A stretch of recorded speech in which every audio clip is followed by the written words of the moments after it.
Over the centuries, House Targaryen has produced both great men and monsters. Prince Daemon was both. In his day, there was not a man so admired, so beloved, and so reviled in all Westeros. He was made of light and darkness in equal parts. To some, he was a hero. To others, the blackest of villains.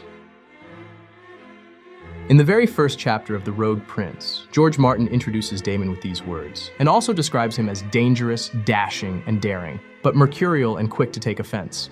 This complex characterization makes sense, because Daemon is Martin's favorite Targaryen, and we all know his love for controversial characters.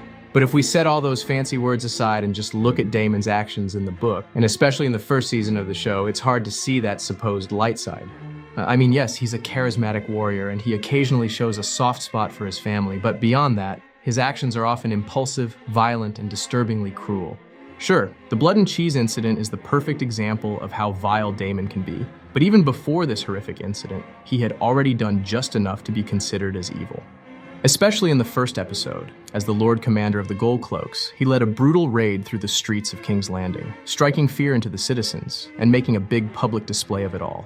According to him, he was just doing his duty in service of his family and the realm, but as the story went on, we even started to question whose side he is really on.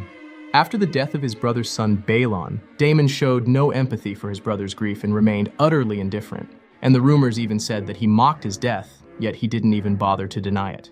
In fact, when Baelon was born, Daemon literally denied his existence. Remember that scene where he told Rhaenyra that the upcoming tournament is for him, not Baelon. In the face of such disrespect, Viserys sent Daemon back to the Vale to be with his wife, Lady Rhea Royce. But you couldn't really expect a man like Daemon to treat the woman he was forced into a political marriage with any better.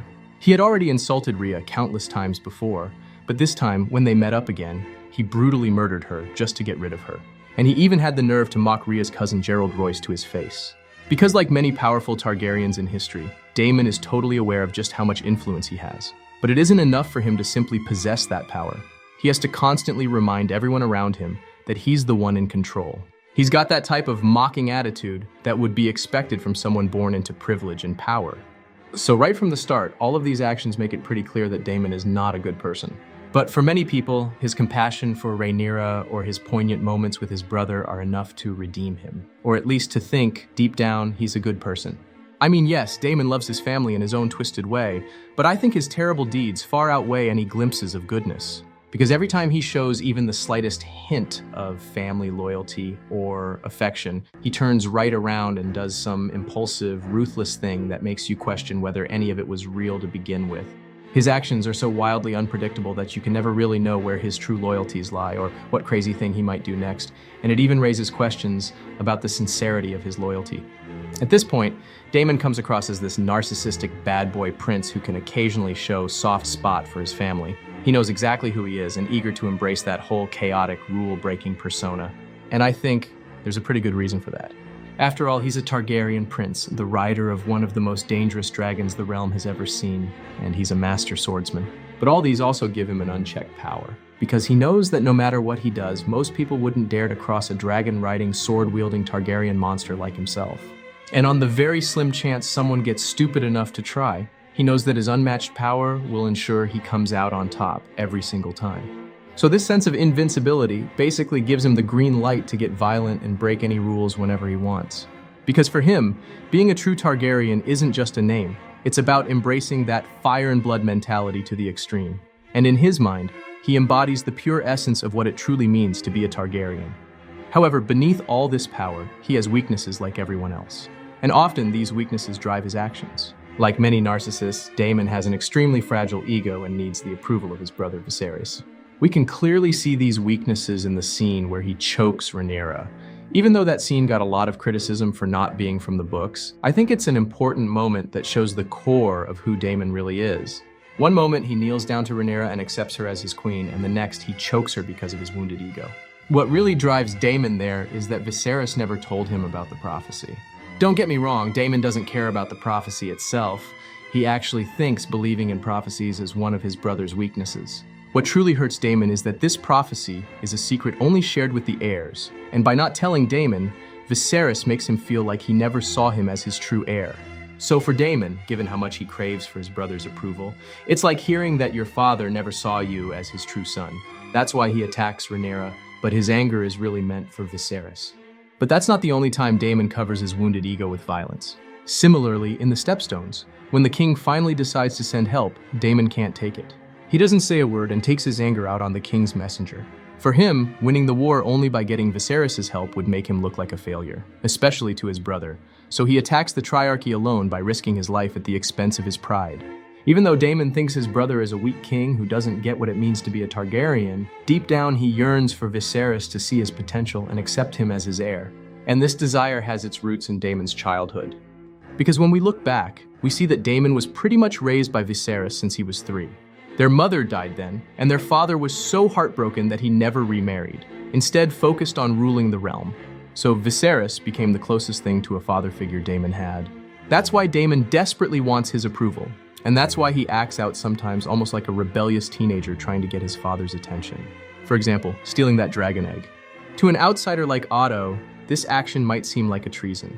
But for Daemon, it's just a childish act within the family, an attempt to get his brother's attention. And if you think about it, in the scene, the first thing Daemon asks is where the king is, because he wants his brother to come and show that he still cares about him. But instead of Viserys, Rhaenyra is the one who shows up. Daemon plays his game, but eventually backs down, which is another proof that his actions aren't driven by malice. Because if Daemon truly wanted to be the heir, or even the king, he wouldn't have backed down so easily. He may have even tried to kill Rhaenyra to get her out of the way. But he loves his family in his own twisted way, as long as they're in line with the Targaryen values he believes in. And he tries to balance upholding those values with his family's weaknesses. And just like with Viserys, this makes Daemon's relationship with Rhaenyra utterly complex and toxic. But Daemon's relationship with Rhaenyra is even more complicated than with his brother, because she's always been like a little sister to him. But she is also his rival for the throne, a potential wife, niece, and eventually his queen. And this takes their relationship to another level. Still, Daemon can't fully hate Rhaenyra because he loves her in this really complicated, messy way. But because of the same messed up relationship and Daemon's own codes, he never gives Rhaenyra the respect she deserves as his queen. I mean, whenever her actions go against his beliefs, Daemon gets aggressive towards her. Especially after his brother's death and Aegon takes the throne, he becomes extremely aggressive and eager for war. But Rhaenyra stays calm when her right to the throne is taken away, and this really bothers Daemon. Her reluctance to choose violence, even when there are so many reasons to, reminds him of his brother's peaceful but weak behavior. So to keep her from becoming like Viserys, he tries to remind her the Targaryen values in his own harsh ways. And this whole situation actually shows that Daemon's true loyalty lies with the Targaryen codes he believes in, and indirectly with himself as the embodiment of Targaryen ideals. His love for his family is actually a reflection of his passion for these values, but that passion is so strong that it often overshadows his love for them. If we think of good and evil on a black and white spectrum, for me, Daemon is like a dark gray, almost black. But what makes him so compelling and sets him apart from those pure evil characters? If we dig deeper, we can understand him. I mean, yes, he does a lot of terrible things, no doubt about that. But his expectations from his family and his search for validation, it all kind of makes sense in a twisted way. He's like a perfect portrait of narcissism and privilege fused with a dragon fire. And that, for me, is the true genius of George Martin's writing. So if you've made it this far, thank you so much for watching. If you enjoyed the video, I'd really appreciate if you could leave a comment, give a like, and click to subscribe. Your support will greatly help the mysterious algorithm notices me. And if you want to support me personally, you can join the channel by using the join button. See you next time.